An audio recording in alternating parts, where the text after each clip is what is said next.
નમસ્કાર વાલા પેન્શનર મિત્રો, નિવૃત્ત કર્મચારી મિત્રો, ભાઈઓ તથા બહેનો, આપ સૌનું હાર્દિક સ્વાગત છે આપણી પોતાની યુટ્યુબ ચેનલ પેન્શન ગુજરાતમાં। તો મિત્રો, આજનો આ વિડીયો દરેક પેન્શનર અને સરકારી કર્મચારી માટે 100% કામની માહિતી લઈને આવ્યો છે। જી હા મિત્રો, 1 માર્ચ 2026થી પેન્શન, મેડિકલ અલાઉન્સ અને ડીએ અંગે મોટા ફેરફારો થવાની શક્યતા વ્યક્ત કરવામાં આવી રહી છે। જો આજના આ વિડીયોમાં આપણે સરળ ભાષામાં સ્પષ્ટ માહિતી સાથે અને સંપૂર્ણ સમજણ સાથે આ તમામ મુદ્દાઓને સમજવાનો પ્રયત્ન કરીશું, એટલે વિનંતી છે કે વિડીયોને અંત સુધી જરૂરથી જોતા રહેજો। પરંતુ મિત્રો, એ પહેલાં જો તમે હજી સુધી અમારી ચેનલ પેન્શન ગુજરાતને સબસ્ક્રાઈબ નથી કરી તો અત્યારે સબસ્ક્રાઈબ કરી લેજો, જેથી આવી મહત્ત્વપૂર્ણ માહિતી તમને રોજબરોજ મળતી રહે। તો મિત્રો, સૌથી પહેલાં વાત કરીએ 8મા પગાર પંચ અંગે। તો કેન્દ્ર સરકારે 8મો પગાર પંચ 1 જાન્યુઆરી 2026થી અમલમાં લાવવાનો નિર્ણય જાહેર કર્યો છે। પરંતુ અહીં એક મહત્ત્વની વાત સમજવાની છે કે અમલની તારીખ 1 જાન્યુઆરી 2026 હોવા છતાં કર્મચારીઓને નવા પગાર માળખાનો તરત લાભ મળશે નહીં, કારણ કે કમિશન પોતાની ભલામણો તૈયાર કરશે, ત્યારબાદ તે ભલામણો સરકાર સમક્ષ રજૂ થશે અને પછી સરકાર તેની મંજૂરી આપશે। એટલે કે હકીકતમાં નવા પગાર અને પેન્શનનો લાભ મળવામાં સમય લાગી શકે છે।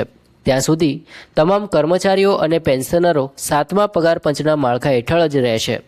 હવે મિત્રો, સૌથી મોટી અપેક્ષા ડીએ એટલે કે મોંઘવારી ભથ્થાના વધારાને લઈને છે। તો તાજેતરમાં જાહેર થયેલા ઓલ ઇન્ડિયા કન્ઝ્યુમર પ્રાઇસ ઇન્ડેક્સના આંકડા મુજબ મોંઘવારીમાં વધારો નોંધાયો છે અને અંદાજ લગાવવામાં આવી રહ્યો છે કે ડીએમાં લગભગ 5%નો વધારો થઈ શકે છે। હાલમાં જો ડીએ 58% આસપાસ છે તો તે વધીને લગભગ 63% સુધી પહોંચી શકે છે।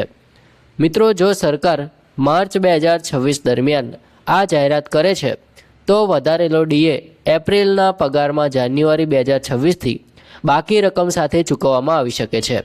એટલે કર્મચારીઓ અને પેન્શનરોને એક સાથે એરિયર્સનો લાભ પણ મળી શકે છે। મિત્રો, 8મા પગાર પંચની પ્રક્રિયા લાંબી હોઈ શકે છે। સરકારે ઓક્ટોબરમાં તેની સંદર્ભની શરતોને મંજૂરી આપી છે અને કમિશનને પોતાનો અહેવાલ તૈયાર કરવામાં આશરે 18 મહિના જેટલો સમય લાગી શકે છે।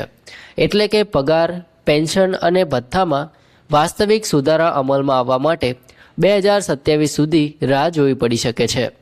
નવી દિલ્હી ખાતે કમિશનનું કાર્યાલય સ્થાપિત કરવામાં આવ્યું છે અને વિવિધ કર્મચારી તથા પેન્શનર સંગઠનો સાથે ચર્ચાઓ શરૂ કરવામાં આવી છે।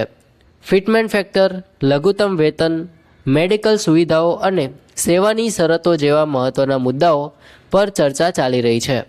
મિત્રો, સરકારે 8મા પગાર પંચ સંબંધિત માહિતી અને સૂચનો માટે સત્તાવાર વેબસાઇટ પણ લોન્ચ કરી છે, જ્યાં મંત્રાલયો, વિભાગો, કર્મચારીઓ અને પેન્શનરો પોતાના સૂચનો અને અભિપ્રાયો આપી શકે છે। આ ડિજિટલ વ્યવસ્થા દ્વારા પ્રક્રિયાને વધુ પારદર્શક અને સહભાગી બનાવવાનો પ્રયાસ કરવામાં આવી રહ્યો છે। એટલે હવે પેન્શનરો અને કર્મચારીઓ સીધા કમિશન સુધી પોતાની માંગણીઓ પહોંચાડી શકે છે। મિત્રો, કર્મચારી સંગઠનો પણ હવે સક્રિય બની ગયા છે। વિવિધ સંગઠનો દ્વારા ડીએમાં તાત્કાલિક વધારો, ફિટમેન્ટ ફેક્ટર સુધારો અને રાજ્ય તથા કેન્દ્ર વચ્ચે સમાન નિયમો લાગુ કરવાની માંગ ઉઠાવવામાં આવી રહી છે। કેટલાક સંગઠનો દ્વારા પ્રધાનમંત્રી કાર્યાલય સુધી રજૂઆતો પણ કરવામાં આવી રહી છે। કર્મચારીઓની મુખ્ય માંગ છે કે કમિશન ઝડપથી પોતાની ભલામણો રજૂ કરે, જેથી નવા પગાર માળખાનો લાભ વહેલી તકે મળી શકે। મિત્રો, હવે વાત કરીએ પેન્શનરો માટે ખાસ મહત્ત્વની વાત કરીએ તો ડીએમાં વધારો થશે તો તેનો સીધો લાભ પેન્શનરોને પણ મળશે, કારણ કે પેન્શન પર પણ ડીઆર એટલે કે ડીએનએસ રિલીફ લાગુ પડે છે।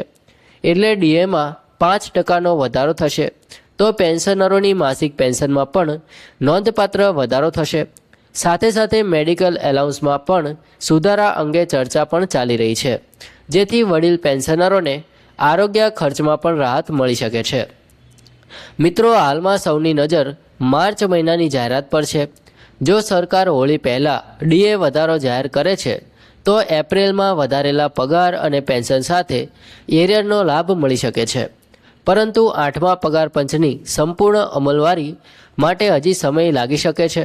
આવનારા મહિનાઓમાં યોજાનારી બેઠકો અને ચર્ચાઓ પરથી સ્પષ્ટ થશે કે નવા પગાર માળખાનો લાભ ક્યારથી શરૂ થશે. તો મિત્રો, આજની આ માહિતી દરેક પેન્શનર અને કર્મચારી માટે ખૂબ જ મહત્ત્વની છે. હવે આગળ વધીએ અને વધુ વિગતે સમજીએ કે જો ડીએમાં 5% વધારો થાય તો તેનો હકીકતમાં તમારા ખિસ્સા પર કેટલો ફાયદો થશે. તો મિત્રો, માની લો કે કોઈ કર્મચારીનો મૂળ પગાર 40,000 રૂપિયા છે, તો 5% ડીએ વધારાનો સીધો અર્થ થાય છે કે દર મહિને લગભગ 2,000 રૂપિયા જેટલો વધારાનો લાભ મળી શકે છે. અને જો પેન્શનર ભાઈ બહેનોની પેન્શન 25,000 રૂપિયા છે, તો તેમાં પણ દર મહિને સારો એવો વધારો જોવા મળી શકે છે. એટલે આ વધારો માત્ર ટકાવારીનો નથી, પરંતુ ઘરના બજેટ માટે પણ મોટી રાહત બની શકે છે. ખાસ કરીને વડીલ પેન્શનરો માટે મેડિકલ એલાઉન્સ ખૂબ જ મહત્ત્વપૂર્ણ વિષય છે. હાલ મોંઘવારી અને દવાઓના ખર્ચમાં સતત વધારો થઈ રહ્યો છે. આવી પરિસ્થિતિમાં જો મેડિકલ એલાઉન્સમાં વધારો કરવામાં આવે અથવા તેની વ્યવસ્થા વધુ સરળ બનાવવામાં આવે તો હજારો પેન્શનરોને સીધો લાભ મળશે. સરકાર પણ હવે આ મુદ્દે ગંભીરતાથી વિચારણા કરી રહી છે તેવી માહિતી મળી રહી છે. મિત્રો, એક મહત્ત્વની વાત એ પણ છે કે 8મું પગાર પંચ ફક્ત પગાર વધારો પૂરતું સીમિત નથી. તેમાં ફિટમેન્ટ ફેક્ટર સૌથી મહત્ત્વનો મુદ્દો છે. જો ફિટમેન્ટ ફેક્ટર ઊંચો રાખવામાં આવે તો મૂળ પગારમાં મોટો જમ્પ આવી શકે છે. 7મા પગાર પંચમાં ફિટમેન્ટ ફેક્ટર 2.57 રાખવામાં આવ્યો હતો. હવે કર્મચારી સંગઠનોની માંગ છે કે 8મા પગાર પંચમાં ફિટમેન્ટ ફેક્ટર વધારે રાખવામાં આવે જેથી વાસ્તવિક લાભ મળી શકે. જો આવું થાય તો પગાર અને પેન્શન બંનેમાં નોંધપાત્ર વધારો થઈ શકે છે. મિત્રો, હવે પ્રશ્ન એ છે કે પેન્શનરોને 8મા પગાર પંચનો સીધો લાભ ક્યારે મળશે. તો મિત્રો, જેમ કે આપણે પહેલાં કહ્યું કે કમિશનને રિપોર્ટ તૈયાર કરવામાં આશરે 18 મહિના લાગી શકે છે. એટલે તાત્કાલિક લાભ મળવાની શક્યતા ઓછી છે, પરંતુ એક સકારાત્મક બાબત એ છે કે જ્યારે પણ નવી ભલામણો અમલમાં આવશે ત્યારે તે ખાતરીપૂર્વકથી લાગુ કરવામાં આવી શકે છે. એટલે કે જાન્યુઆરી 2026થી જ ગણતરી કરીને એરિયર્સ ચૂકવવામાં આવી શકે છે. આથી પેન્શનરોને એક વખતમાં મોટી રકમ મળવાની શક્યતા રહેશે. મિત્રો, હાલમાં સૌથી મોટું ધ્યાન માર્ચ મહિનાની જાહેરાત પર છે. જો ડીએમાં વધારો જાહેર થાય છે તો તે પેન્શનરો માટે તરત અસરકારક સાબિત થશે, કારણ કે ડીઆરનો લાભ સીધો માસિક પેન્શનમાં ઉમેરાશે. એટલે આપ સૌએ સરકારી જાહેરાત પર નજર રાખવી જરૂરી છે. અંતમાં હું એટલું જ કહું કે પેન્શનરો અને કર્મચારીઓ માટે આ સમય મહત્ત્વપૂર્ણ છે.